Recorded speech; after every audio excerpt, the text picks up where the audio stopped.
자, 그러면 8번째 강의를 시작하도록 하겠습니다. 자, 지난 시간부터는 저희가 양자역학에 대해서 좀 본격적으로 들어가기 시작했고, 그거에 관련된 지금 그 교재에 관련돼서는 저희가 주교재를 사용하는 거에 2.2, 그러니까 지난 시간에 했던 거 2.2.1에서 2까지 해당되고, 오늘은 그 뒤를 계속 이어서 할 예정이고요. 그 다음에 지난 시간에 배웠던 두 가지 공리에 대해서 잠깐만 다시 한번 리뷰를 해보면, 벌써 세 번째 강조를 하는 거죠.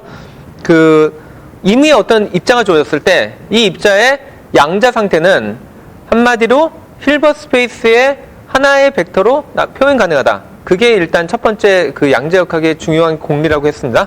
그래서 그거에 대해서 좀 더 감을 주기 위해서 한 두 가지 예제를 제가 선택을 해서 보여드렸죠. 그리고 이 수업 많은 부분들이 거의 이 두 가지 예제로 대부분 설명할 예정입니다. 그래서 이 두 가지 예제에 대해서 좀 제대로 이해하는 게 좋을 것 같고, 첫 번째 예제가 이와 같이 원래는 수소원자를 예전에 고등학교 때 배웠을 때는 레이어가 되게 많다. 그러니까 사실 거의 인피니트한 개수의 레이어가 있는데, 걔네들 간에 그 에너지 차이가 존재하고, 그 다음에 그 각각의 에너지 레벨마다 그 전자 하나가 있다고 생각했을 때, 수소원자는 밖에 전자 하나 있잖아요. 그러면 그 전자 하나가 어느 레벨로 가냐, 그게 현재 그 전자의 원자 내에서 전자의 양자 상태에 해당되는 거죠. 근데 얘가 어느 에너지 레벨에 있냐, 그거 자체를 결국엔 저희가 벡터로 표현할 수 있다. 그게 이 2레벨 아톰, 그게 일반적인 그 원자의 상태고, 근데 그 정도 문제도 사실 저희가 여기 양자 정보 다룰 땐 필요 없거든요. 그래서 이 경우에는 저희는 두 개의 에너지 레벨만 가진 이런 단순화된 원자를 고려할 거고, 그런 걸 보통 2레벨 아톰 또는 그냥 줄여서 TLA라고 부르겠습니다. 그 다음에 또 하나 예제가 뭐였냐면 빛의 평광에 대한 거였죠. 그러니까 빛의 평광은 이 평광의 경우에는 사실 얘는 2차원상에 보통 보면은 어느 방향으로 얘가 전기장이 진동하고 있느냐, 그걸 나타내기 때문에 얘는 기본적으로 2차원인 건 어느 정도는 감이 오시죠. 근데 지난 시간에 보여드렸듯이 얘가 2차원의 실수 공간이 아니라는 겁니다. 2차원의 실수 공간이라면 얘는 항상 위아래로 진동하든지 아니면 대각선으로 진동하든지 어떤 특정한 방향으로만 리니어하게 진동하면서 계속 전파를 해야 될 텐데, 얘는 그러지 않고 어떤 경우에는 제가 지난 마지막 설명했듯이 어떤 경우에 얘 평광이 이렇게 삥 돌기도 하고, 그러니까 이런 원형 평광이 생기기도 하고, 반대로 돌기도 하고, 더 일반적인 경우에는 약간 타원형의 모양을 가지고, 그러니까 궤적을 나중에 따라서 쭉 선을 그려보면 얘가 타원형이긴 한데, 근데 그러니까 그게 나타나는 게 뭐냐면, 시간이 바뀜에 따라서 얘가 가리키고 있는 전기장의 세기가 시간에 따라 점점 계속 크기도 바뀌고 방향도 계속 이렇게 바뀐다는 겁니다. 이런 식으로 해서 다시 이런 식으로 했다가 다시 이런 식으로 늘었다. 그래서 그런 상태는 사실 우리가 2차원의 벡터로만 그냥 나타내기 쉽지 않잖아요. 그래서 여전히 평광도 양자역학의 이 2레벨 아톰하고 거의 똑같은 그런 양자 상태를 나타낼 수 있습니다. 그래서 오늘은 그거에 대해서 좀 더 알아볼 예정이고, 그 다음에 거기서 중요한 개념이 페이스라는 거였죠. 그러니까 지난번에도 계속 얘기했지만 저희가 그냥 요렇게만 딱 그리면 당연히 D는 H 더하기 V고 그 다음에 A는 H 마이너스 V여야 되는 거는 알겠는데, 이거를 평광이랑 같이 연결해서 생각해보면 좀 말이 안 되죠. 그러니까 그래서 평광은 사실은 진동을 하지만 사실은 어느 순간부터 이게 진동이 어느 방향으로 시작했는지, 그리고 특정한 시간에 서로 그러니까 결국엔 진동을 그러니까 어떤 이런 사인 커브를 가진다 하더라도 얘가 그 사인 커브가 0인 지점이 어디서 시작하냐, 그거에 따라서 사실은 의미가 그러니까 영향이 완전 달라지기 때문에 그런 페이스까지 다 고려를 해야 된다라고 제가 강조를 했습니다. 그 다음에 두 번째 공리로는 이거는 계속 어떻게 보면 지금이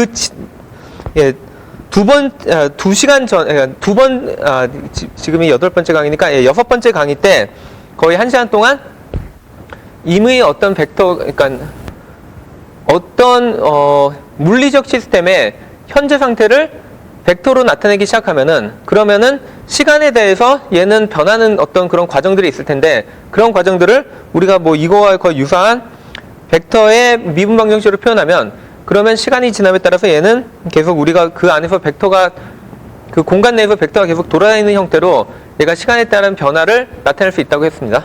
예, 그래서 그게 두 번째 공리였고요. 근데 양자역학 같은 경우에 특히나 딱 이렇게 생긴 슈레딩거 방정식을 따른다는 거였고, 슈레딩거 방정식에 의한 영향을 다르게 나타내는 방식이 이와 같이 초기 조건, 그러니까 제일 처음에 양자 상태, 그리고 시간이 이만큼 지났을 때, t-t0만큼 지났을 때 새로운 양자 상태, 얘네들이 결국에 연결되는 형태를 보면은 그 유니터리 오퍼레이터를 여기다 마치 곱한 거랑 똑같은 영향을 볼 수 있기 때문에 두 번째 공리는 두 가지 다른 형태로도 표현이 가능하다라고 했습니다.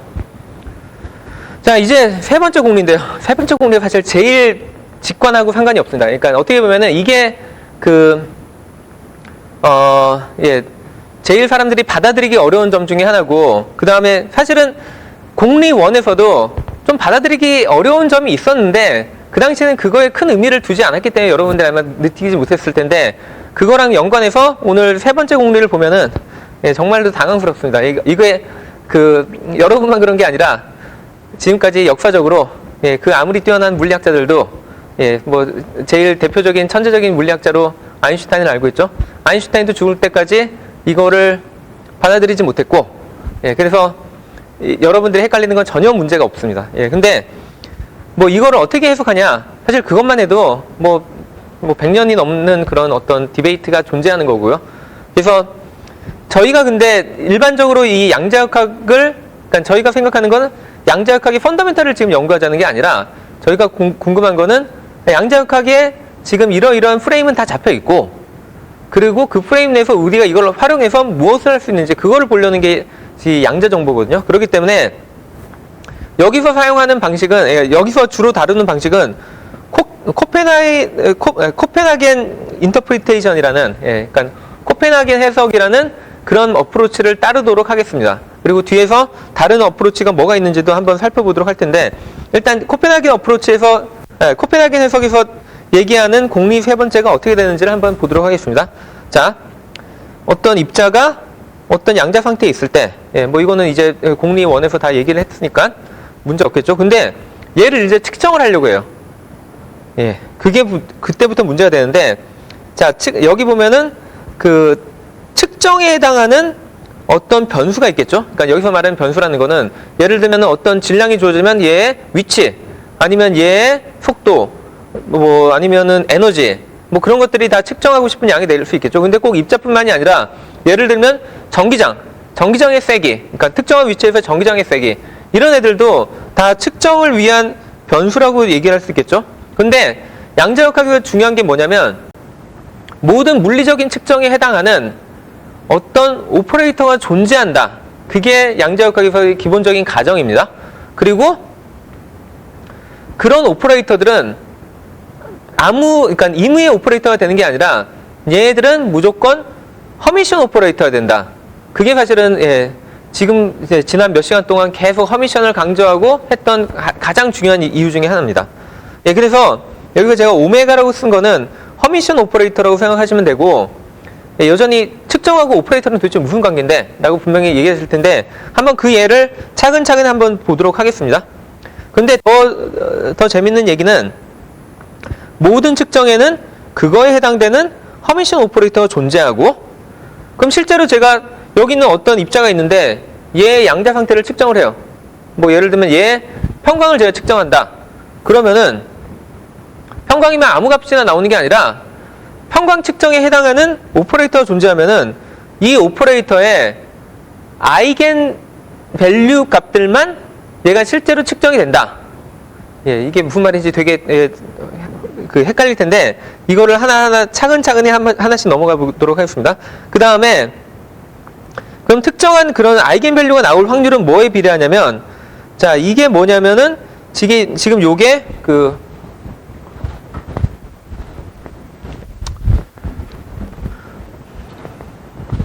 제가 여기 오메가가, 그러니까 이게 메저먼트 오퍼레이터라고 하고, 그 다음에 얘는 무조건 허미션이어야 된다. 뭐 이런 얘기까지 했죠. 자, 그 다음에 얘에 해당되는 우리가 아이겐밸류랑 아이겐벡터를 아마 구할 수 있을 겁니다. 그래서 걔네들의 이름을 하나씩, 그러니까 뭐 아이겐밸류라는 게 이렇게 돼야 되는 애니까, 아이겐벡터라는 게, 그러면은 그때 아이겐밸류 오메가 i를 얻는 애를, 그거에 해당되는 아이겐벡터를 저희가 보통 노테이션을 이렇게 쓰기로 했죠. 그 아이겐밸류를 요 안에 딱 집어넣으면 이렇게 쓰기로 했죠. 그래서 그럼 이런 허미션 오퍼레이터가 주어졌으니까 얘네들은 다 서로 오소고널한 걸 알고 있고, 그렇기 때문에 얘네들을 가지고 아이겐 베이시스를 만들 수도 있겠죠. 그래서 자, 여기서 얘기하는 건 뭐냐면, 임의의 양자 상태가 주어지면 얘는 추상화된 벡터니까 얘를 어떤 베이시스에서 리프레젠트 할지는 그거는 제 선택인 거죠. 그런데 뭐 이 측정과 관련해서는 일단 제일 유리한 게 얘를 요 아이겐 베이시스로 쭉 전개를 해버리는 겁니다. 그러면은 여기에 C sub i가 될 테고, 그 다음에 오메가 i 요런 식으로 전개가 되겠죠. 그래서 이거는 임의의 벡터를 뭐 아무 베이시스나 한 게 아니라 제가 요거에 해당되는 어떤 측정을 하겠다 그러면은 요거에 해당되는 아이겐 베이시스를 찾아서 걔로 쫙 전개를 했다. 그러면 그때 우리가 얻는 요 값이 있겠죠. 자, 근데 여기 보면은 이러한 오메가 i를, 그러니까 요런 양자 상태가 쫙 주어졌는데, 요런 상태에서 요 아이겐 밸류, 뭐 특정하게 오메가 3, 오메가 3 하니까 좀 이상하네. 네. 오메가 2, 뭐 이러면은 오메가 2라는 값을 측정할 확률은 뭐에 비례하냐면, 결국에 오메가 2 브라랑 원래 주어진 양자 상태 벡터랑 둘이 내적을 한 거. 그러면 얘가 뭐가 나와야 되냐면, 이런 경우에는 당연히 C2가 나와야겠죠? 그래서 C2가 나오면 그 오메가 2라는 값을 측정하게 될 확률은 요거에 비례하는 게 아니라, 그 다음에 뭐라고 했냐면 요거의 절대값의 제곱에 비례한다고 했습니다. 확률은. 그래서 오메가 i라는 요런 아이겐 밸류, 아니면 오메가 2라는 요런 아이겐 밸류 여러 개 있었겠죠? 그 중에 오메가 2라는 아이겐 밸류를 측정할 확률은 이 psi, 그러니까 이 임의의 벡터를 그 오메가 2에 해당되는 아이겐 벡터 오메가 2로의 브라로 둘이를 내적한 다음에 걔의 절대값의 제곱을 한 거랑 에 비례한다. 자, 아직도 잘 감이 안 오시죠? 이것도 한번 예로 들어서 설명을 하도록 하겠습니다. 자, 그래서 이게 사실 보면은 공리세계가 몇 가지 다른 프로퍼티에 대해서 얘기를 하는데, 자, 첫 번째는 뭐였냐면, 우리가 측정을 하면은 뭐 일단 측정에 관련된 오퍼레이터가 존재한다. 그리고 그 오퍼레이터에 해당되는 측정을 실제로 하면은, 예를 들어 제가 이거를 아까 뭐 에너지 오퍼레이터다 하면은, 이게 에너지다 그러면 저희는 에너지를 측정하는 거겠죠? 아니면 지금 제가 예를 들 거는 평광이니까 평광 오퍼레이터, 그러니까 평광 측정 오퍼레이터라고 해버릴게요. 자, 이게 평광 측정, 이게 폴라라이제이션 측정이고, 그러면 우리가 측정하고 싶은 것도 그 현재 빛의 평광이다. 그러면은 그 평광, 이 오퍼레이터가 가지는 분명히 그런 베이시스들이, 아이겐 베이시스들이 있을 것이고, 그래서 그러니까 이게 일단 그게 첫 번째 얘기고, 그 다음에 그러면 그 아이겐 베이시스에 해당되는 아이겐 밸류들이 몇 개가 있겠죠?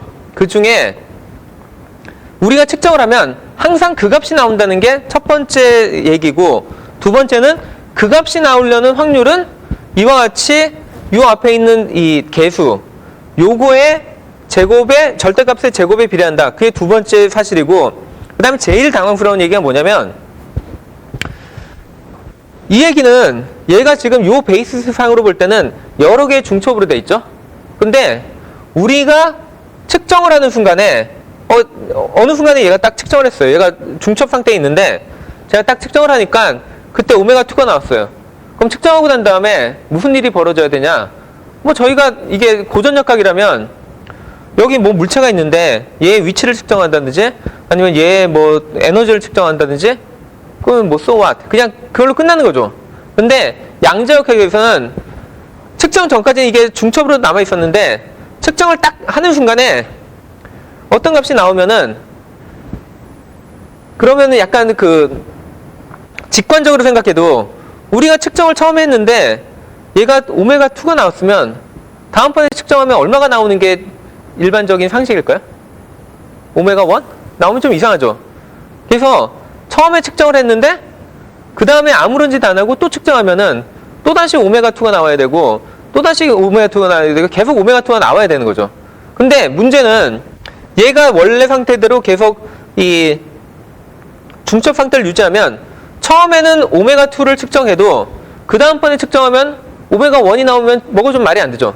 그래서 양자역학이 실제로 사람들이 경험적으로 배운 거는 뭐냐면, 그러니까 실험적으로 다 배운 건 뭐냐면, 측정하기 전까지는 중첩이면 그 중에 누가 나올지 모르는데 측정을 해서 딱 어떤 아이겐밸류가 나왔다.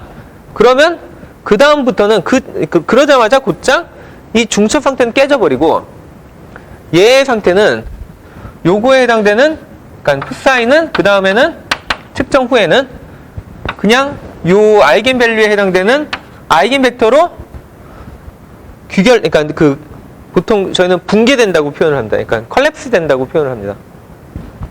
그래서 요렇게 된다. 이게 세 번째 공리에 들어있는 내용들입니다. 자, 그래서 여기 보면 내용들이 되게 많으니까 일단 하나하나씩 좀 살펴보도록 하겠습니다. 자, 그래서 첫 번째 살펴볼 게 뭐냐면 이 확률의 비례에 대해서 한번 생각해 보도록 하겠습니다. 자, 그래서 제가 그러니까 여기서 예를 드는 게 뭐냐면 저희가 지금까지, 그러니까 지난 시간에 평광에 대해서 열심히 많이 배웠잖아요. 그러면은 예를 들어서 평광이 이렇게 요게, 그러니까 지난 시간에 그냥 이거를 호리젠탈 평광이라고 했고 요거를 버티칼 평광이라고 하기도 하고, 제가 얘를 양자 정보로 따지려면 그냥 0벡터, 0을 나타내는 벡터, 1을 나타내는 벡터 이렇게 나타낼 수 있겠죠. 자, 그러면 현재 만약에 평광이 상태가 0 아니면은 호리젠탈이다. 자, 그러면 이거를 측정하면은 당연히 호리젠탈을 측정하면 호리젠탈이 나와야겠죠. 거기까지 전혀 문제가 없죠. 그래서 만약에 그 벡터가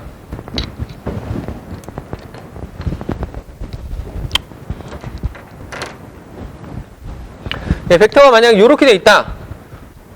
그러니까 이 상태죠. 그러면 당연히 측정하면 계속 0, 0, 0 계속 나올 겁니다. 전혀 문제 없죠. 자, 그 다음에 생각해 볼게. 나는 지금 이게, 그러니까 지금 뭐라고 생각하면 되냐면 광자 하나가 일종의 양자 메모리라고 생각하시고, 그 양자 메모리가 광자의 어떤 부분에 저장되냐면 광자의 평광에 저장된다. 그렇게 생각하시면 됩니다. 자, 그럼 두 번째로 얘가 만약에 상태가 1이다. 아니면 버티칼이다. 자, 그러면 이제는 이렇게 되겠죠? 자, 그럼 얘를 반복해서 측정하면 당연히 계속 1이 나와야겠죠. 그것까지도 전혀 문제가 없어 보입니다. 자, 그러면 문제는 얘가 양자 상태는 이 베이시스하고 무조건 얼라인이 돼야 되는 게 아니라 이 안에 임의의 벡터로 표현 가능하다 했으니까 얘도 밸리드한 어떤 양자 상태여야겠죠. 제가 그래서 여기에 일단 얘가 우연히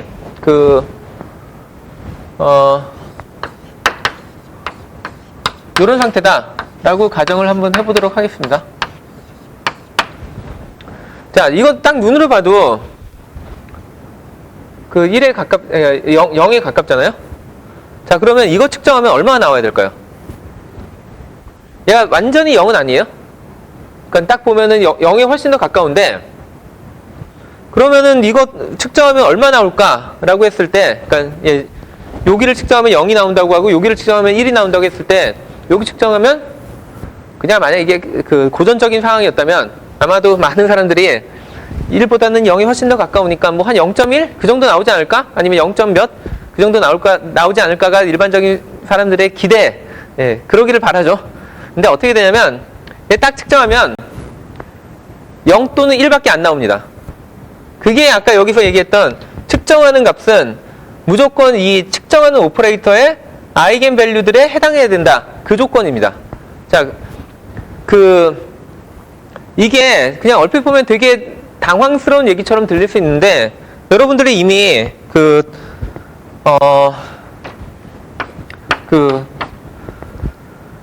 수소원전의 전자의 에너지 레벨을 얘기할 때 여러분들은 분명히 뭐 당연히 위치 에너지 따지면 뭐 지난주에도 했듯이 제가 질량을 여기다 놓든 아니면 여기다 놓든 아무데나 마음대로 놓을 수 있으니까 연속적으로 아무 값이나 가질 수 있어야 된다고 생각했지만 실제로 저희가 실험을 해보니까 전자가 가질 수 있는 에너지는 연속적인 아무 값이나 가질 수 있는 게 아니라 여기 다 안 되고 요 값 아니면 요 값 요런 거밖에 안 된다고 했었죠.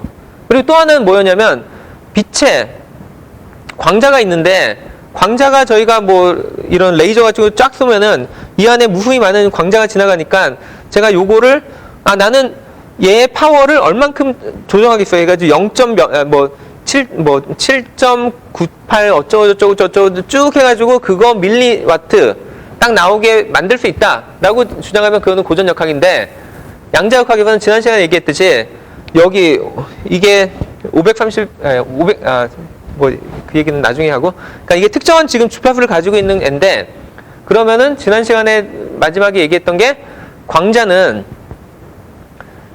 하나의 광자는 임의의 막 연속적인 값을 가지고 있는 게 아니라 정확하게 자기 주파수 곱하기 거기다가 h라는 플랑크 상수를 곱한 값 그게 그 광자가 가질 수 있는 유일한 에너지 값이라고 했죠. 그래서 걔 같은 경우에는 다 불연속적이었다는 겁니다. 자, 그거랑 얘가 같은 맥락입니다. 자, 우리가 보면은 이 평광이 딱 주어졌는데 이 평광을 어떤 특정한 오퍼레이터, 그러니까 평광을 측정하는 오퍼레이터가 있는데 이 오퍼레이터가 그냥 아무렇게 생긴 오퍼레이터가 아니라 어떤 특정한 모양을 가지고 있어서 걔로 측정하면은 유일하게 0 또는 1이 나오는 그런 오퍼레이터가 있다고 지금 먼저 가정을 하는 거고 그러면은 그 오퍼레이터를 측정하면은 얘는 무조건 0 아니면 1이 나와야 됩니다. 근데 그러면 황당하죠? 자, 여기 이런 애가 있는데 이걸 가지고 측정하면 0 또는 1이 나와야 된다. 도대체 갑자기 뭐 랜덤 넘버냐? 사실은 랜덤하게 나오는 거는 맞는데 그래도 거기에 뭔가 트렌드가 있습니다. 무슨 트렌드냐면 자, 제가 이거를 한 100번 정도 똑같은 애를 만들고 처음 측정을 하고 그 다음에 또 만들고 또 측정하고 또 만들고 똑같은 상태를 평광 상태를 계속 똑같은 이렇게 기울어진 애를 만들고 측정을 계속 반복하면은 처음에는 뭐가 나올까요? 모릅니다. 근데 우연히 0이 나왔다고 가정할게요. 그 다음에 또 했더니 그 다음에 뭐가 나올지 아무도 모르는데 그 다음에도 0이 나왔다고 가정을 하고 계속 그걸 반복하다 보면은 어떤 땐 0이 나오고 어떤 땐 1이 나옵니다. 그 순간에 뭐가 나올지는 아무도 모릅니다. 그게 양자역학의 지금 코펜하겐 해석의 핵심입니다. 그래서 지금 뭐가 나올지 모르는데 어쨌든 한 100번 정도 반복하고 난 다음에 0이 몇 번 나왔는지 1이 몇 번 나오는지 그 통계를 한번 비교할 수 있겠죠. 그때 비교해 보면은 자, 이 앞에 여기 요 코에피션트 있죠? 자, 아까 뭐라고 했냐면 요런 코에피션트의 절대값의 제곱에 비례한다고 했으니까 얘의 절대값의 제곱은 0.99 얘의 절대값의 제곱은 0.1이겠죠. 자, 제가 이렇게 썼다는 거는 무슨 얘기냐면 100번을 반복하면 몇 번이 0이 나와야 된다?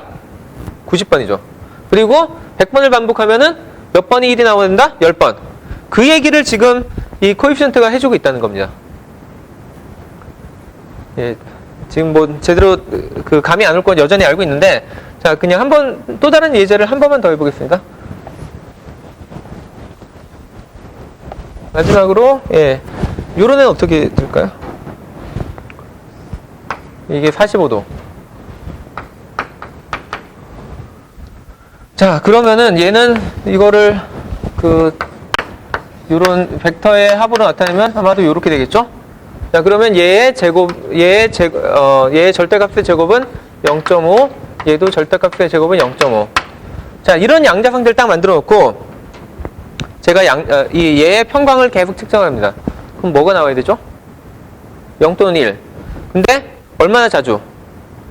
50대 50. 그러니까 랜덤하게 나옵니다. 그래서 사실 컴퓨터로 완벽하게 랜덤한 넘버를 생성하는 게 되게 어려운 문제인데 양자역학에서는 이 딱 평광면 45도 만들고 그 다음에 얘를 계속 반복해서 측정하면 랜덤 넘버가 막 튀어나옵니다. 그것도 그 사람들이 절대로 예측하지 못하고 뭐 예, 아무도 예측하지 못하는 예, 그런 상태가 나오게 됩니다.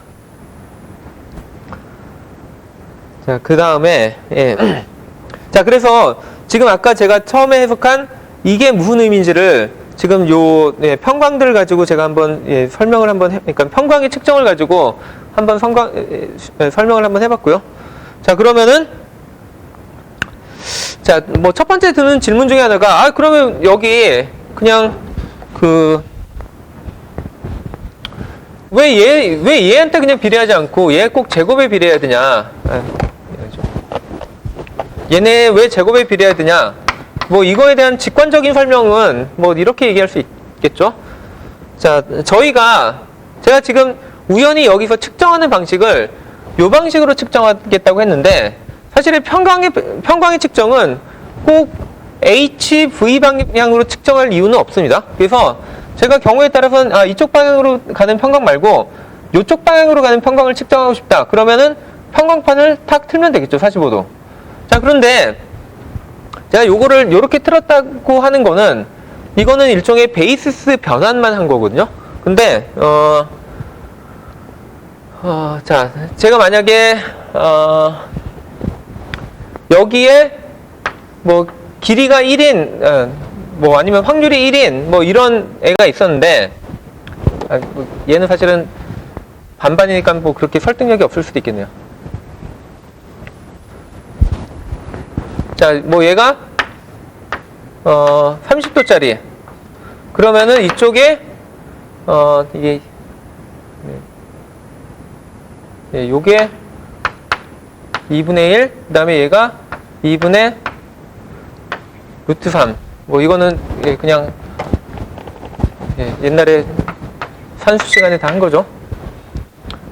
자, 그래서 이럴 경우에 현재 얘 상태를 제가 풋사이라고 하면은 얘는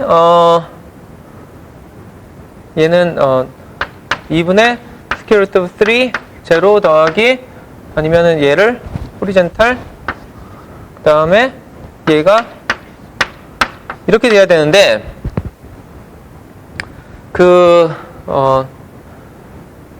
자, 이렇게 되면 제가 요거를 계산했을 때 얘의 절대값의 제곱은 4분의 3이 나오고 그 다음에 얘의 절대값의 제곱은 뭐 4분의 1이 나오니까 얘네가 결국에 합치면은 1이 돼서 확률이 딱 100%가 되는 것처럼 보이죠? 근데 지금 이 상황을 제가 요렇게 만약에 틀어진 요런 평광판으로 측정하면 얘는 무조건 이쪽이 계속 100%가 나와야 되는 거죠. 자, 그래서 이렇게 하면은 전혀 문제가 없는데 만약에 똑같은 이런 상황을 제가 얘를 30도짜리 베이시스라고 30도짜리 벡터라고 하겠습니다. 여기서 얘는 30도짜리 벡터니까 전혀 문제가 없는데 그리고 얘 같은 경우에는 이 앞에 있는 코에피션트가 1이니까 1의 제곱에 이거를 계속하면은 그러면은 계속 100%가 나오겠죠. 자, 근데 이제 이거를 30도가 자, 만약에 얘가 비례하는 그런 확률이 더 이상 얘 제곱에 비례한 게 아니라 그냥 요거에 비례했다. 이 값 자체가 그냥 비례하는 값이다. 그럼 뭐 이건 1.7이니까 뭐 2.8 얼마가 나올 거고 얘는 0.7 얼마가 나오겠죠. 자, 그러면은 이제 제가 이걸 측정함에 따라서 갑자기 그 확률의 합 같은 게 막 바뀌어버리죠. 그러니까 원래 확률의 합은 일어날 수 있는 모든 가능성들의 확률들의 합은 100%가 돼야 되는데 얘 같은 경우에는 우리가 이쪽으로 측정했을 때는 얘가 100%가 잘 나오는 것 같은데 이쪽으로 측정하면은 100% 이상 나오는 뭐 그런 이상한 확률이 나오잖아요. 그래서 이게 오히려 그러니까 처음에 볼 때는 왠지 이거 코에피션트에 그냥 비례하면 되는 거 아니야? 얘의 절대값에 그냥 비례하면 되는 거 아니냐 생각할 수 있는데 그렇지 않고 오히려 얘의 절대값의 제곱에 비례하는 게 훨씬 더 합리적인 게 이 벡터 같은 경우에는 주어진 벡터가 있을 때 얘를 어떤 베이시스로 분해를 한다 하더라도 결국에 이 베이시스의 길이의, 그러니까 결국엔 요 나머지 애들의 제곱의, 이 코에피션트들의 제곱의 합을 구하는 거는 결국 길이랑 관련 있잖아요. 그래서 길이가 그러니까 길이가 변하지 않은 벡터가 있는데 얘를 우리가 측정하는 방식을 바뀌었다고 해서 그 확률까지 바뀌는 건 말이 안 된다는 겁니다. 그래서 길이랑 관련돼 있는 개념이기 때문에 얘가 제곱에 비례하는 게 훨씬 더 그러니까 일반적인 상황에서 훨씬 더 잘 맞고요. 그 다음에 아까 여기 공리 3에서는 무슨 얘기만 했냐면 사실은 제가 여기서도 약간 좀 좀 점프를 했는데 얘는 원래는 사람들이 현재 알고 있는 건 뭐였냐면 요 특정한 오메가 i라는 값이 측정될 확률은 얘의 절대값의 제곱에 비례한다는 것만 알고 있었지 이 값 자체가 얼마야 되는지는 모르고 있는데 근데 지금 여기도 잘 보면 알겠지만 우리가 이거를 뭐 이렇게 했다고 해서 문제가 될 건 없거든요. 예, 이렇게 했다고 하면 여기에 뭐 1 곱하기 1이 하나씩 곱해진 거죠. 근데 우리가 어차피 얘를 빼다가 얘 제곱을 해서 이걸 확률하고 비교할 텐데 그럼 나중에 보면 이게 더하기 1이 나오고 얘가 1이 나오면 그럼 마치 확률을 더했더니 2가 나오는 것처럼 보이잖아요. 그러면 그렇게 하면 안 되기 때문에 결국엔 어차피 노멀라이즈를 한번 해줘야 됩니다. 그래서 이거 전체의 제곱들의 합으로 전체를 나눠주면은 그 제곱의 합 아니면은 이 벡터의 길이가 있겠죠? 그 벡터의 길이로 그거를 다 나눠주면은 그래서 얘 벡터의 길이는 지난번에 기억하시겠지만 이렇게 되면 내적이 되고 요거의 제곱근 이 주어진 어떤 이렇게 쓰면 헷갈릴 수 있겠네요. 예, 여기에 어떤 벡터가 있는데 얘를 노멀라이즈한 애를 제가 푸사이 프라임이라고 하면은 그럼 얘는 뭐에 해당되냐면 일단 얘의 길이는 푸사이 내적한 거에 스퀘어 루트를 취하면 그럼 길이가 되죠. 그거에다가 이렇게 취하는 거. 이러면 이 원래 노멀라이즈가 안 돼 있는 이런 벡터가 결국엔 길이가 노멀라이즈 해야 되잖아요. 근데 저렇게 노멀라이즈 시키면 제일 좋은 게 뭐냐면 그냥 이 앞에 있는 코에피션트의 절대값의 제곱을 그냥 취하면은 그거 자체가 그냥 확률이 됩니다. 그러니까 확률에 비례하는 값이 아니라 그냥 확률이 되기 때문에 훨씬 더 계산이 편리해지죠. 그래서 양자 상태를 보통 나타내는 벡터들은 우리는 항상 걔를 노멀라이즈를 시킨 애를 사용합니다. 그게 나중에 보면은 이 컬랩스 되고 그럴 때 되게 헷갈리는 부분 중에 하나인데 일단 양자 상태를 나타낼 때는 얘는 항상 노멀라이즈 된 벡터를 사용한다. 이걸 일단 좀 명심을 하면 좋을 것 같고요. 자, 그러면 방금 전까지는 제가 주로 평광에 대해서 얘기를 많이 했는데 그럼 지난 시간에 또 우리가 했던 게 이런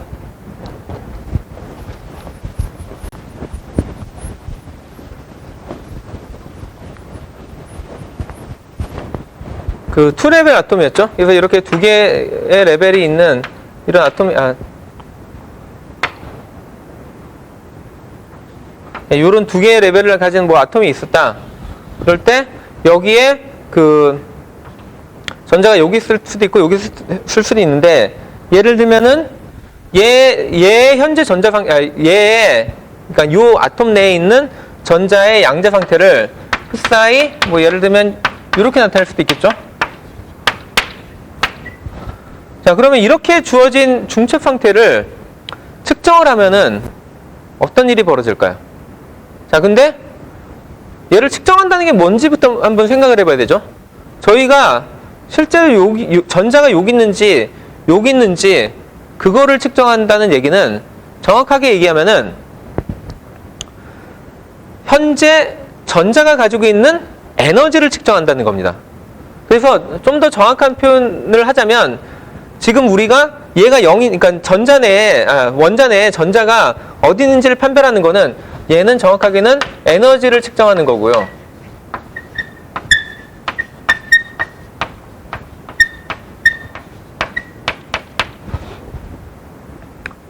자, 근데 에너지를 표현하는 여러 가지 방식이 있을 수 있는데 보통 이런 양자역학에서는 주로 많이 사용하는 방식이 뭐냐면 그 지난번에 보면은 여기서 여기로 떨어질 때 광자가 튀어나온다고 했고 이 광자의 주파수는 아니면 예, 그 여기다 2파이 그러니까 2파이 f를 곱한 거를 보통은 저희가 앵귤러 프리퀀시라고 부르죠.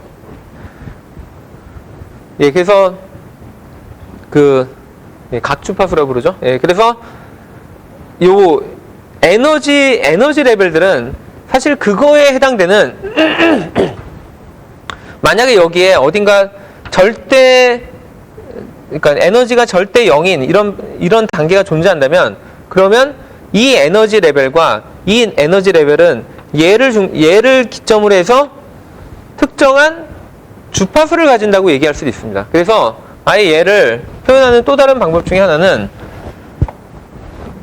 그러니까 만약에 여기서, 그러니까 실질적으로 뭐 추가적인 에너지 레벨이었기 때문에 얘가 여기로 못 떨어지지만 그냥 저희가 어디 절대값 베이스를 잡았다.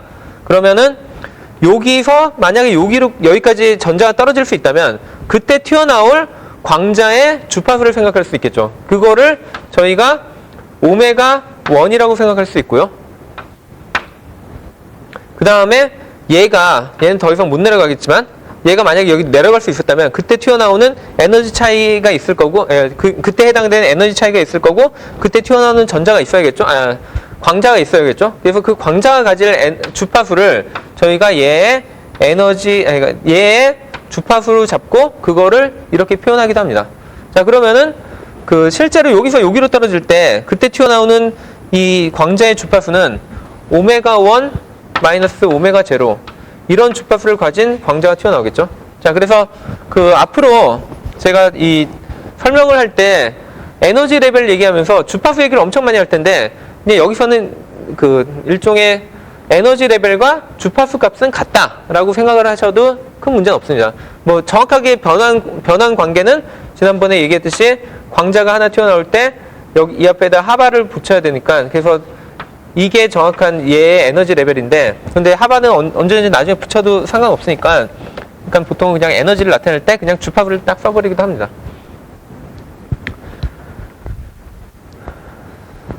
자, 그러면은 저희가 이제 하려는 게 에너지에 대한 측정인데 그럼 아까 뭐라고 했냐면 모든 측정에 대해서는 그 측정에 해당되는 허미션 오퍼레이터가 존재한다 라고 얘기했었죠. 그러면은 그리고 그 허미션 오퍼레이터는 우리가 실제로 측정될 수 있는 이런 값들 이것들을 뭘로 가진다? 아이겐 밸류로 가진다고 했죠. 그래서 이러한 에너지 이렇게 주어진 원자 상태에 그 에너지 측정에 관련된 오퍼레이터의 모양은 어떻게 돼야 될까 생각해보면 방금 전에 그 룰들을 다 적용해보면 결국에 우리가 얘는 그 아이겐 밸류를 오메가 1 또는 오메가 2를 가져야 되니까 근데 오메가 1의 값을 가졌을 때 이거에 해당되는 우리가 그 아이겐 벡터를 오메가 1으로 표현하니까 이거 더하기 그 다음에 이렇게 생긴 오퍼레이터가 있다면 그러면 이 오퍼레이터에 해당되는 어떤 측정을 했을 때는 우리는 오메가 1과 오메가 1 또는 오메가 2라는 값을 항상 측정할 거고 그 다음에 그 현재 주어진 이런 양자 상태를 요런 베이시스로 적어놨다면 그러면 여기 있는 요 알파의 제곱 그 다음에 베타의 제곱이 결국엔 0 또는 1이 측정될 확률이다 라고 얘기를 할 수 있는 거죠. 자, 근데 제가 아까 그냥 여기는 얘네들은 그냥 같은 걸로 했으니까 예를 들면 요걸 요렇게 써도 되는 거였죠. 자, 그래서 이렇게 써버리면 다시 얘기하면은 그 임의의 이 입자 그러니까 뭐 전자가 여기 같은 게 전자겠죠. 전자가 가질 전자의 현재 양자 상태는 임의의 어떤 벡터로 표현 가능하다. 그런데 우리가 이렇게 표현된 상태에서 실제로 이거를 이 전자의 에너지 값을 측정하려고 한다. 그러면 항상 거기에 해당되는 그 허미션 오퍼레이터가 존재하고 그 다음에 이 허미션 오퍼레이터를 저희가 이게 만약 처음에 딱 주어졌다고 한다면 이 허미션 오퍼레이터를 보고 아 얘를 측정하면 이제 값이 오메가1 또는 오메가2가 나오겠구나. 그걸 알 수 있고 그 다음에 실제로 요 베이스, 그러니까 여기에 해당되는 베이시스들이 있었겠죠. 이런 베이시스들을 가지고 이 임의의 양자 상태를 쭉 전개를 하고 나면은 그러면 요 앞에 코에피션트를 얻겠죠. 그럼 이 코에피션트를 보고 아 얘가 오메가1을 측정하면은 아마 이 정도의 확률로 오메가1을 측정할 수 있을 것이고 뭐 오메가1 값, 오메가 제로는 이 정도의 확률로 측정할 수 있을 것이고 오메가1은 이 정도의 확률로 측정할 수 있을 것이다를 요 식을 딱 보고도 처음에 유출할 수 있다는 거죠. 예, 지금 이거 뭐 되게 헷갈리는 얘기를 지금 짧은 시간에 해가지고 아마 아직도 잘 감은 안 올 텐데 또 하나의 다른 한번 예를 들어보도록 하겠습니다. 자, 제가 여기서 가정한 거는 원자의 에너지 레벨을 측정하는 그런 어떤 오퍼레이터가 있고, 그러니까 그거에 측정하는 거에 해당되는 오퍼레이터가 있고, 그래서 그 오퍼레이터를 가지고 얘를 측정했을 때 어떤 값이 나올지, 그거를 한번 제가 오퍼레이터를 역으로 구성해 본 거고요. 또 다른 경우는 뭐로 생각할 수 있냐면, 자, 아까 우리가 평광을 측정하는 걸 얘기를 하면서 사실은 얘 정확한 오퍼레이터가 어떻게 생겼는지 얘기를 안 했죠? 근데 여기서처럼 우리가 그러니까 뭔가 평광을 측정하는 데 해당하는 오퍼레이터가 존재한다고 가정을 하고 이렇게 오퍼레이터의 이름을 P라고 제가 하겠습니다. 그 다음에 가정이 뭐냐면 만약에 이 오퍼레이터를 가지고 이 오퍼레이터가 요 0이라는 벡터랑 1이라는 벡터 두 개 아니면 H랑 V라는 벡터 이거 두 개를 얘를 아이겐 벡터로 갖는 그런 오퍼레이터로 가정을 하면은 그러면은 근데 얘가 실제로 호리젠탈을 측정하면은 이 오퍼레이터는 사실 이 오퍼레이터 자체는 얘는 뭐 행렬 같은 거기 때문에 얘가 H라는 값을 준다는 말은 좀 이상하죠. 그렇기 때문에 얘가 어떤 숫자를 준다고 생각을 할 겁니다. 그래서 예를 들어 이 오퍼레이터가 이 호리젠탈을 측정하면 그때는 2라는 값을 측정값으로 내주는 그런 디바이스고 그 다음에 버티컬을 측정하면 얘가 1을 내주는 그런 디바이스다. 그러면은 이 오퍼레이터는 모양이 어떻게 생겼어야 되냐면 얘는 H 베이시스에 대해서 2라는 아이겐 밸류를 갖고 그 다음에 V라는 베이시스에 대해서 마이너스 1이라는 뭐 곱하나 1이니까 마이너스 1이라는 아이겐 밸류를 갖는 그런 오퍼레이터여야 되겠죠.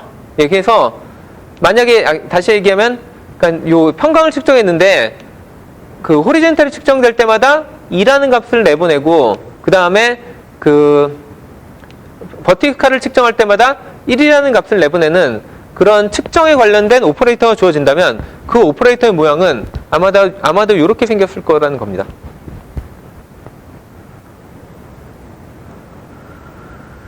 자, 근데 지금 제가 방금 전에 막 설명했던 거는 약간 보면은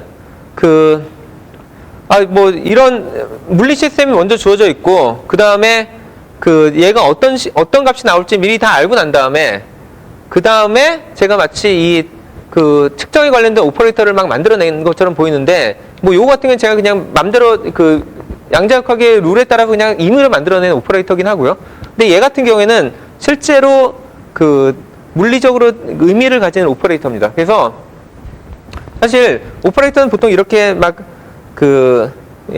제가 한 것처럼 만들어내는 게 아니라 측정에 관련된 오퍼레이터를 막 만들어내는 게 아니라 사실은 저희가 고전적으로 보통 에너지 측정 아니면은 고전적으로 이런 평광 측정 그런 것들에 대한 고전적인 개념들이 다 있잖아요. 그러면 고전적으로 측정할 수 있는 위치 아니면은 전기장 아니면은 뭐 모멘텀 그런 애들에 대한 고전적인 어떤 측정에 관련된 정의가 잘 돼 있습니다. 그래서 그런 각각의 정의들에 해당되는 양자역학적인 오퍼레이터를 어떤 정의에는 어떻게 생긴 오퍼레이터를 쓰고 어떤 정의에는 어떤 오퍼레이터를 쓰면 된다. 그런 것들까지 사실은 지금 많이 알려져 있어가지고, 예, 알려져 있다는 표현이 좀 이상한데, 어느 정도는 사람들이 그걸 유도를 할 수도 있었거든요. 그래서, 막 아무렇게나 측정 오퍼레이터를 만들어내는 게 아니라, 대부분의 경우에는 물리량을 측정할 때는 그 물리량에 해당되는 오퍼레이터, 그러니까 먼저 고전적인 측정에 대한 거를 먼저 생각해보고, 그 측정에 해당되는 오퍼레이터들을 찾아서, 그럼 대입을 하면 대부분의 경우에는 그게 맞는 측정 오퍼레이터가 됩니다. 예, 지금 제가 이렇게 얘기를 하면 되게 여전히 헷갈리는 걸 알고 있는데, 제가 이 이상 약간은 더 얘기를 하지 않는 이유 중에 하나가, 방금 전에 얘기했던 그런 부분들은 사실은 물리 실험에 관련된 영역이고, 이 수업에서는 지금 물리 실험에 대한 얘기를 하는 게 아니기 때문에, 사실은 그 부분은 아직은 정확하게 잘 이해를 못 해도 되고, 그리고 오히려 약간 수업을 진행하다 보면은 후반에 가면 그게 무슨 의미인지 좀 더 명확해질 겁니다. 그래서 일단은 그냥 수학적으로 아까 그 공리 세 번째 거를 일단은 좀 받아들이시는 게 좋을 것 같고요. 그 다음에 자, 여기 보면은 아까 측정에 관련된 오퍼레이터라고 해놓고 얘는 무조건 허미션이어야지만 이게 가능하다 이런 말을 했었죠. 근데 왜 그럴지 한번 생각을 해보면은, 자, 우리가 어떤 물리량을 측정했다 했을 때 이 물리량은 일반적으로는 실수값이겠죠. 여러분들 전공에 따라 다르겠지만 어떤 경우에는 이거 측정했더니 내 장비에서는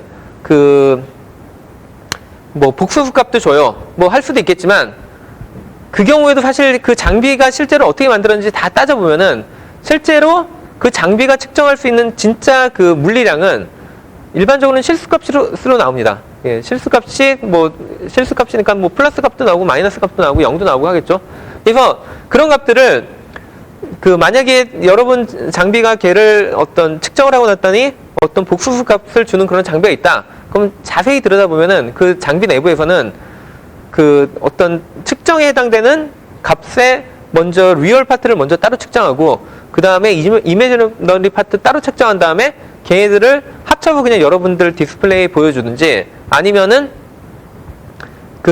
완전히 다른 방식으로 막 계산한 다음에 걔네들의 값으로 유추해서 이거에 해당되는 복소수 값은 이 정도일 거야 해가지고 그걸 그냥 보여준다고 생각하는 게 맞습니다. 그래서 일반적인 측정 값들은 지금 제가 위치 아니면 에너지, 주파수 그런 것들이 복소수라는 게 여전히 감이 안 오시죠. 그러니까 그게 말이 안 되는 게 맞습니다. 그래서 우리가 일반적으로 측정에 해당되는 오퍼레이터들은 다 허미션이어야 되는 이유는 아까도 얘기했듯이 이 오퍼레이터의 아이겐 밸류들이 저희가 실제로 측정될 값이거든요. 아까 보면은 호리젠탈 이거는 값은 아니죠. 실수 값은. 근데 0 아니면 1 이런 값 아까 여기 제가 예를 든 거는 2, 1 아니면 어떤 주파수 이런 것들은 다 실수여야 되잖아요.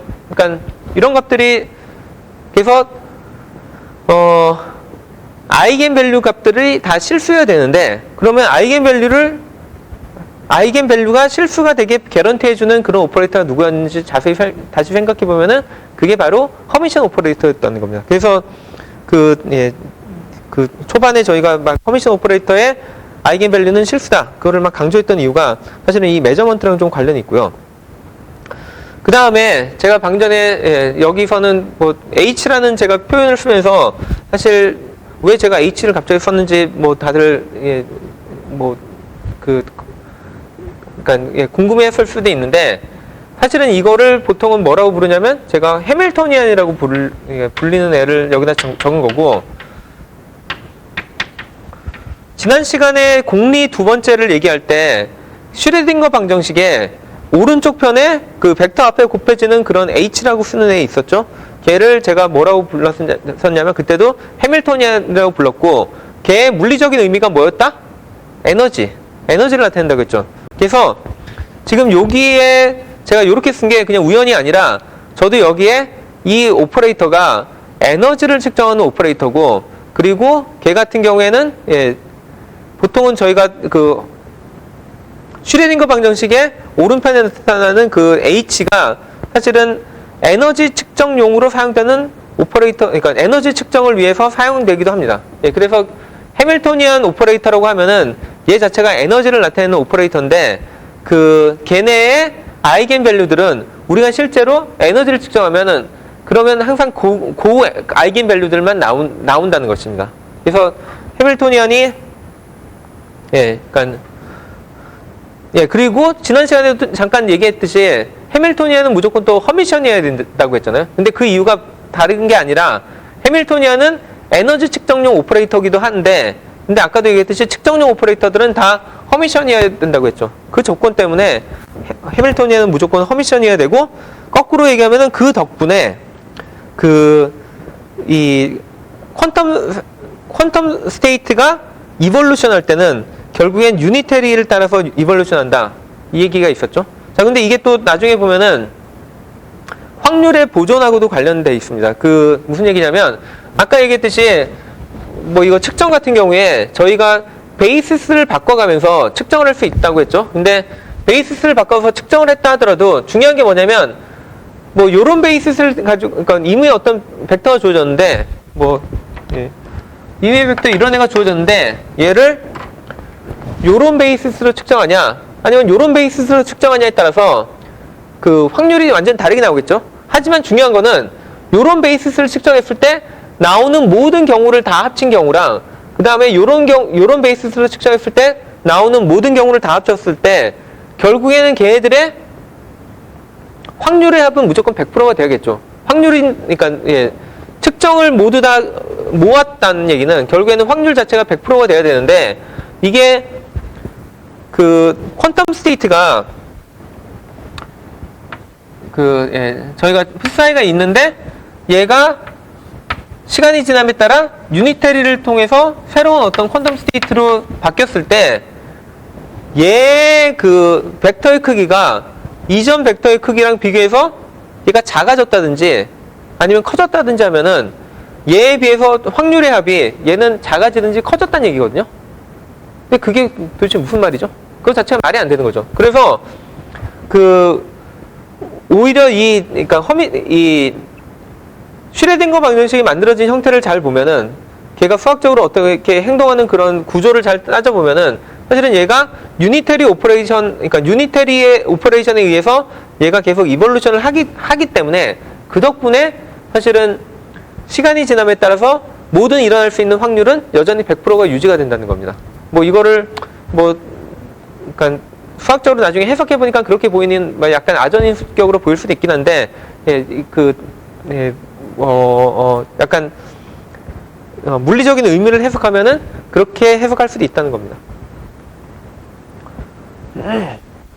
자, 그래서 지금까지 제가 설명한 게 코펜하겐 해석이라고 하는 건데, 이게 왜 그렇게 이름이 불리냐면 1900년대 초반에 지난 시간에도 얘기했듯이 플랑크가 이게 빛이 양자화되냐, 사실 말도 안 된다고 플랑크 처음에 생각했고, 아인슈타인은 오히려 그 결과를 보고, 그리고 광전효과 실험을 보고, 얘는 에너지가 양자화 될 수 있겠나 해가지고, 사실은 아인슈타인이 상대성 이론으로 되게 그러니까 일반인들한테는 유명하지만 사실 그거보다 더 중요한 컨트리뷰션 중에 하나가 빛의 에너지 상태는 에너지의 크기는 양자화됐다. 그거를 보인 게 어떻게 보면은 상대론만큼이나 아니면 그것보다 더 중요하다고 볼 수 있습니다. 자, 그런데 1900년대 초반에 사람들끼리 도대체 이렇게 이상한 현상들을 어떻게 해석을 해야 되냐, 그것 때문에 다들 엄청나게 고민을 했었고, 그래서 자기들이 지금까지 알고 있는 모든 것들을 다 가지고 와서 한자리에 모여서 회의를 했습니다.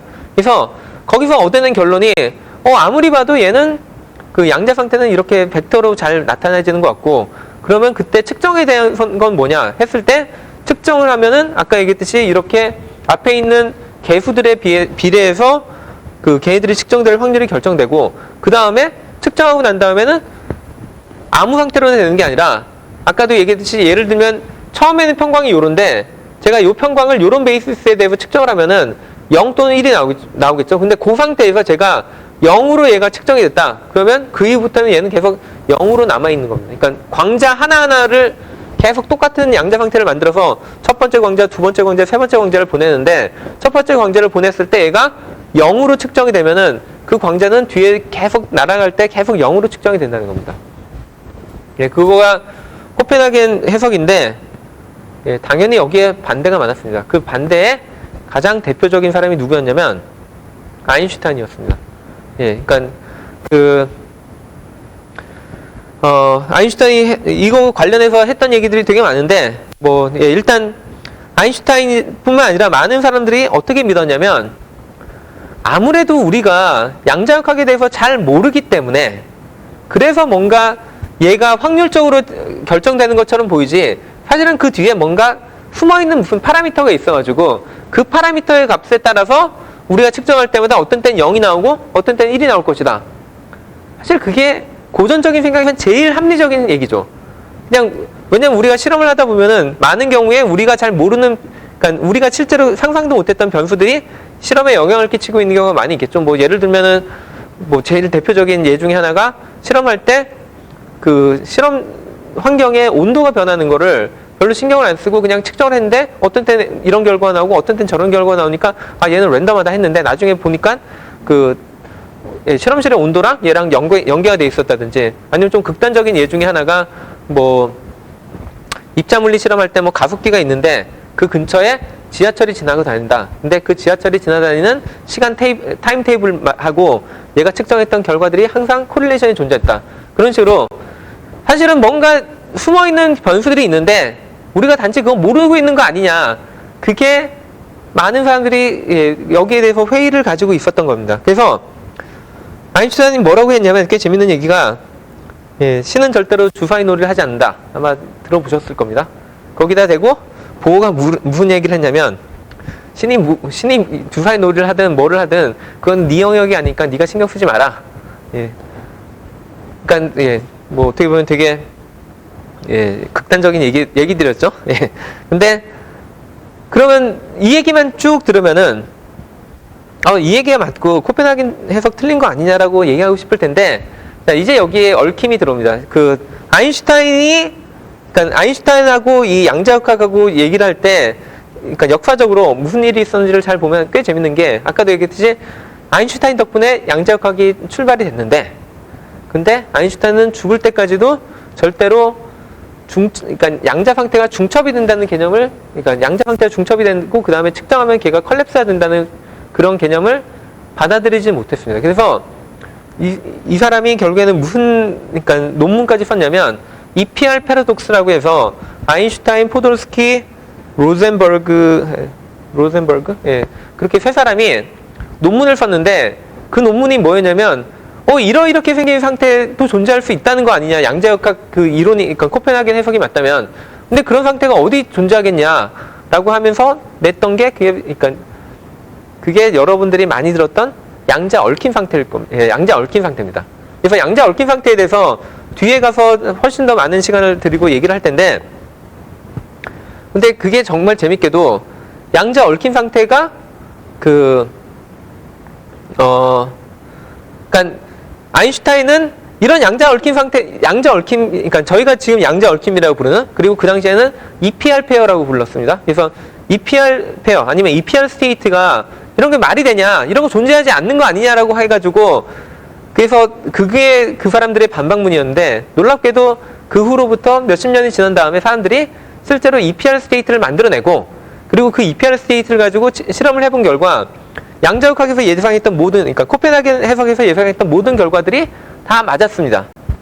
그래서 아인슈타인은 EPR 스테이트를 가지고 자기의 논지를 주장하려고 했는데 오히려 그게 양자역학의 그 발전에 엄청난 기여를 했습니다. 그래서 아인슈타인이 되게 많이 그 기여를, 그러니까 그 양자역학이 발전하는데 되게 많은 기여를 했는데 그 근본은 사실은 다 어떻게든 이거를 부정하기 위해서, 물론 첫 번째 그 양자화되는 거는 그건 부정하려는 게 아니었죠. 예, 그래서 그 당시에까지는 이게 되게 오픈 마인드였는데 그 다음에 나중에 도저히 이거는 그러니까 그 코펜하겐 해석은 못 받아들이겠다. 그래서 그걸 어떻게든 부정하려고 여러 가지 방법을 찾다 보니까 오히려 양자역학의 발전에 훨씬 더 많은 도움을 줬습니다.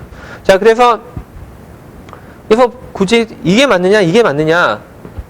지금까지 나온 모든 실험적인 결과들은 다 히든 베리어블 스티어리가 틀렸다는 걸, 그러니까 적어도 이 사람들이, 그러니까 히든 베리어블 스티어리에서 예측했던 많은 부분들은 다 리젝이 됐습니다. 근데 물론 그렇다고 해서 이 논장이 끝났냐? 그렇진 않습니다. 왜냐하면 그 실험들을 할 때 항상 뭔가 그 남아있는 여지들이 있거든요. 그러니까 뭐 실험을 하는데 우리가 모든 거를 다 100% 막을 수 없으니까 거기에 항상 한두 개씩 빠져있는 것들이 있었고, 그래서 사람들이 그거를 루프홀이라고 불렀고, 그래서 그 나중에 보면은 루프홀 프리 뭐 벨 스테이트 메저먼트 뭐 그런 말들이 나오는데, 그런 얘기가 뭐냐면 그 히든 베리어블에서 가정하는 이런 거 확인해봤어? 저런 거 확인해봤어? 하는 그런 것들을 하나하나씩 다 막아서, 그래서 얘도 막아봤고 얘도 우리가 통제를 하고 얘도 통제를 하고 얘도 통제를 했는데 그럼에도 불구하고 다 맞더라. 예, 그런 실험들이 그 루프홀 프리 벨 스테이트 메저먼트라는 겁니다.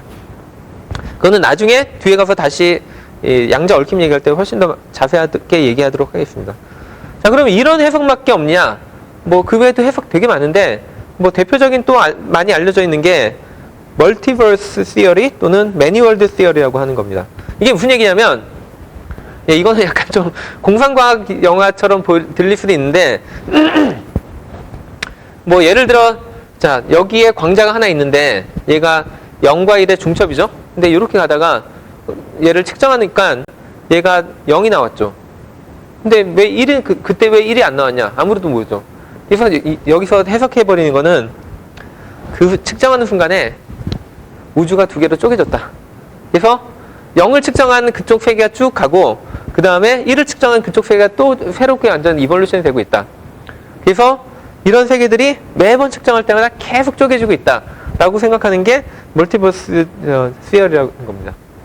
자, 예, 약간 좀 황당하게 들릴 수도 있지만, 뭐 이것도 사실 생각보다 유명한 많은 그런 물리학자들이 서포트라는 이론 중에 하나입니다. 그리고 어떻게 보면 이게 가장 공평한, 왜냐면 얘가 중첩으로 있었는데 어떤 애는 0이 되고 어떤 애는 1이 되는 거 되게 불공평해 보이잖아요. 그래서 어떻게 보면 그런 면에서는 얘가 그 제일 공평한 이론이긴 한데, 그럼 진짜로 이 세상에 여러 개의 우주가 존재할 것이냐?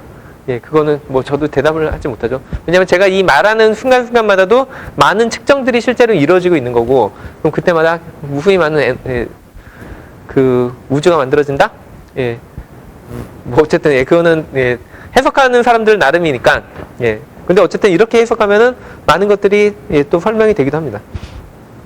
근데 거꾸로 얘기하면, 그러니까 어떻게 보면은 실제로 이거를 활용하는 입장에서는 이 중에 어느 이론이 맞는지가 사실은, 그러니까 뭐 히든 베리어블 시어리는 약간 좀 다르긴 한데, 뭐 코펜하겐 해석이 맞느냐 아니면 이게 맞느냐 예를 따지면 활용하는 측면에서는 저는 큰 차이는 없다고 보는 게, 왜냐면 저희가 하고 싶은 거는 양자 상태를 이렇게 만들었더니 얘를 나중에 측정하면 어떤 결과가 나올 것이야, 그거를 예측하는 데 있어서는 얘랑 사실 큰 차이가 없거든요. 그러면 사실 그거 간에는 굳이 논란을 할 필요는 없는데, 여전히 히든 베리어블 시어리 같은 경우에는 논란의 여지는 존재합니다. 그래서 정말로 이게 맞다면 그 뭐 뒤에서 또 하겠지만 양자 암호키 분배라는 그런 그 아주 유명한 그 응용이 있는데, 그 경우에 만약 이런 히든 베리어블이 존재한다면 그러면 원천적으로 해킹이 불가능하다고 저희가 주장하는 게 깨질 수도 있습니다. 예, 그래서 사실 이거는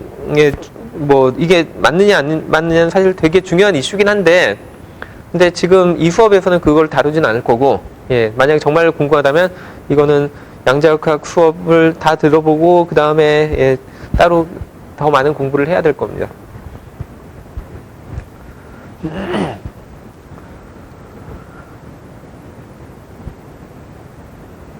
자, 그 다음에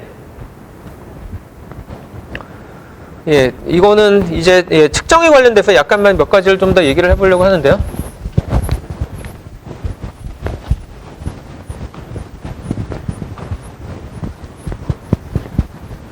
자, 지난번에 어떤 학생이 질문한 것 중에 하나가 왜 꼭 브라켓 노테이션을 쓰는 게 좋냐, 뭐 일반적인 행렬의 형태에 비해서 뭐 그런 질문을 했는데, 뭐 첫 번째 대답 중에 하나가 여기 슬라이드에 보이는 저런 모양이 돼서 사실 좀 직관적인 면이 보인다, 뭐 그런 게 있었고, 뭐 두 번째 같은 경우에는 저희가 브라켓 노테이션을 쓸 때는 그러니까 캣 형태로 쓴다는 거는 얘는 특정한 베이시스에 대해서 따로 얘를 결정한 게 아니죠. 그러니까 얘는 되게 추상적인 형태를 가지고 있는데, 저희가 그 선형대소에서 사용하는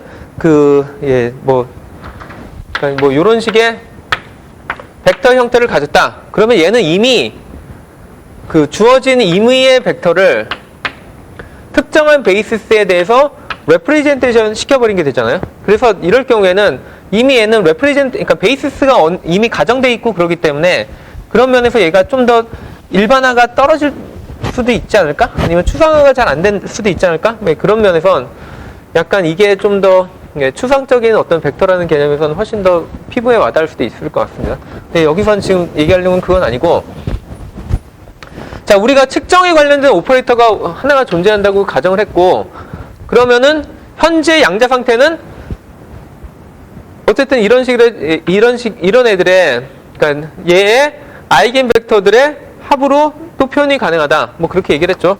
그러면 이럴 경우에 이런 게 도대체 무슨 의미를 가지냐? 자, 흡사이가 있는데 얘한테 오퍼레이터를 가하고 거기다 다시 자기 오퍼레이터를 한 거. 그럼 얘가 무슨 의미를 가지는지 한번 따져보면은 지금 제가 여기 했듯이 임의의 양자 상태는 이렇게 전개가 가능하겠죠? 그래서 제가 얘를 다시 한번 전개를 해보면 요거에 해당되는 불화는 얘를 전체를 그 허미션 컨주게이션을 취해주면 되겠죠? 그래서 제가 얘를 인덱스를 J라고 하고, 그다음 J는 1부터 N까지 가고, 그 다음에 얘의 전체 불화를 취한다는, 그 허미션 컨주게이션을 취한다는 거는 얘네들은 다 그 불화 형태로 바뀌면 땡인데, 얘 같은 경우에는 그냥 되는 게 아니라 여기에 컴플렉스 컨주게이션을 해줘야 되죠. 그래서 이렇게 컴플렉스 컨주게이션 되고, 오메가 J, 그 다음에 여기에, 요게 첫 번째 요 부분이고, 그 다음에 오메가가 여기다 곱해지고, 그리고 마지막으로 여기에 I equal N, 그 다음에 CI, 오메가 I, 이렇게 되겠죠? 자, 그러면 이제 요거를 서메이션을 두 개가 있으니까 이걸 따로따로 생각해보면, 자, 이 오메가는 서메이션 안으로 들어가도 아무런 문제가 없겠죠? 그래서 이렇게 되면 얘가 모든 애들이 다 곱해지는데, 스칼라, 오퍼레이터? 그러면 얘들 순서 상관없으니까 얘가 여기에 직접 가해줘도 상관없겠죠? 그래서 오메가 I, 요게 있을 거고, 그 다음에 CI가 요게 튀어나와야 되는데, 그 전에 제가 또 할 게 뭐냐면, 얘도 이게 서메이션이니까, 이게 이중 서메이션이 있는 거고, 그럴 경우에, 요 입장에서는, CI라고 하고, 그 다음에 얘가 여기 안으로 들어갔듯이, 얘도 이 안으로 들어갈 수 있겠죠? 그래서 이 안으로 들어오면 다시 CI랑 얘랑 순서는 상관없으니까 그냥 여기까지 쭉 들어와도 아무런 문제가 없을 겁니다. 그러면 여기에 얘는 여기로 나왔고, 그 다음에 우리가 이 안에 있는 거를 서메이션으로 다시 본다면 I는 1부터 N까지 쭉 가고, 그 다음에 CI 이렇게 되겠죠. 자, 뭐 여기까지는 제가 그러니까 곱하는 순서를 바꾼 것 뿐이고, 근데 우리가 뭘 아냐면 얘는 얘의 아이겐 벡터인 걸 아니까 얘가 이렇게 곱해지면 우리는 오메가 I 곱하기 오메가 I 이렇게 나온다는 거 알고 있죠? 자, 여기다가 우리가 요거를 다시 곱하면은 얘는 스칼라니까 그냥 앞으로 튀어나오고, 그럼 오메가 J 오메가 I가 여기까지 되는 거죠. 그래서 요렇게 곱해지는데, 자, 이거는 뭐죠? 이거는 오메가 J, 오메가 I인데, 이 오메가 I, 오메가 J 요 두 개의 브라켓은 오소고나라죠, 서로. 그렇기 때문에 오소노말하죠, 정확하게는. 그렇기 때문에 얘네들의 두 개의 내적은 우리가 간단히 쓰면 크로네커 델타 IJ로 쓸 수 있죠. 자, 그래서 요 안에 거를, 그러니까 요 안에 부분만 다시 정리를 해보면은 얘는 I equal 1부터 N까지고, CI, 오메가 I, 그 다음에 델타 IJ인데, 자, 크로니커 델타 여기 있는데 여기다 서메이션 I를 쭉 하면은 결국에 여기 있는 애는 얘는 그냥 1이 돼버리고 얘 날아가면서 이게 CJ, IJ가 된다. 이거는 많이 배웠죠? 그래서 얘가 실제로 나타내는 게 뭐냐면,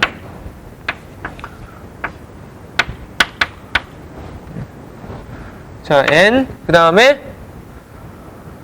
cj 스타 cj 곱하기 오메가 j. 자, 이렇게 돼 있는데 이제 얘에 대한 해석을 해보면은 얘는 다르게 얘기하면 cj의 제곱이 되는 거죠. 근데 이 cj의 제곱이 아까 뭐였냐면 그 특정한 오메가를 측정할 확률이 되는 거죠. 그러니까 다시 얘기하면은 얘는 오메가 j를 측정해야 될 확률을 이렇게 곱한 겁니다. 그래서 요거를 다시 써보면은 P 오메가 J 곱하기 오메가 J가 된 거죠. 자, 이게 무슨 의미인지 한번 생각을 해보면, 자, 요거는 우리가 오메가 J라는 값을 측정할 확률이고, 그거에다가 실제로 그 측정된 값을 곱했어요. 자, 이건 뭐랑 비슷하죠? 기대값이죠, 기대값. 왜냐면 우리가 이런 값을 측정할 확률 곱하기 실제 그 값. 그거는 우리가 기대값이 그냥 정의잖아요. 근데, 예, 그래서 이거가, 예, 그러니까 요 표현 자체가 이런 오퍼레이터를 가지고 이런 양자 상태가 주어졌을 때 이런 측정 오퍼레이터를 가지고 측정하면은 그러면 측정값이 그러니까 많이 나올 거 아니에요? 그러니까 똑같은 양자 상태를 만든 다음에 측정 한번 해보고, 그 다음에 또 똑같은 양자 상태 만들고 또 측정 한번 해보고, 막 그러면은 그 얘의 아이겐밸류에 해당되는 값들이 막 랜덤하게 튀어나올 텐데, 걔들의 확률을 다 모아가지고 그러면 우리가 실제로 나올 값의 기대값을 계산할 수 있겠죠? 근데 그 기대값을 계산하는 공식이 결국에 이제 요렇게 벡터에 대한 브라랑 캣을 요렇게 하고 요 사이에다 그 오퍼레이터를 집어넣었을 때 얻는 값이랑 똑같다. 그게 예, 지금 제가 수학적으로 증명을 한 거죠. 그리고 요거를, 그러면 왜 요런 브라켓 노테이션을 쓸 때 유리하냐 했을 때, 뭐 별건 아닐 수도 있는데, 우리가 일반적인 그 확률론에서도 따져보면은 어떤 함수가 있는데, 이 함수에 저희가 x라는, 예, 그렇죠. 그러니까 이런 그 확률 변수 x가 주어지고, 그 다음에 이 확률 변수 x가 어떤 나올 그런, 예, 저 확률 변수 x가 나올 확률의 분포가 존재하죠. 근데 이런 분포가 존재할 때, 그러면은 이 f of x의 기대값은 어떻게 되냐 하면은 보통 저희가 이렇게 곱하잖아요. 그래서 지금 요거에 해당되는 정확한 값이, 그러니까 예, 여기 f of x에 해당되는 값이 오메가 j라고 생각하고, 그 다음에 여기 확률에 해당되는 값이 예, 요 부분이라고 생각한다면, 그러면 보통은 우리가 주어진 어떤 함수의 기대값이라고 할 때 양쪽에 이렇게 브라켓 쓰듯이 얘도 마치 그 형태를 거의 그대로 따라갔죠. 그래서 사실 이게 그냥 우연히 나온 형태가 아니라 사실은 이런 것들을 다 고려해가지고 나왔던 노테이션이라고 생각하시면 됩니다. 자, 오늘 좀 더 얘기를 하려고 했는데 생각보다 계속 진도가 좀 느리네요. 자, 그러면은 오늘 하루 종일 지금 오늘 수업 시간 내내 세 번째 공리에 대해서 여러 가지 관점에 대해서 좀 설명을 했고, 다음 시간에는 그 불확정성 원리부터 계속하도록 하겠습니다.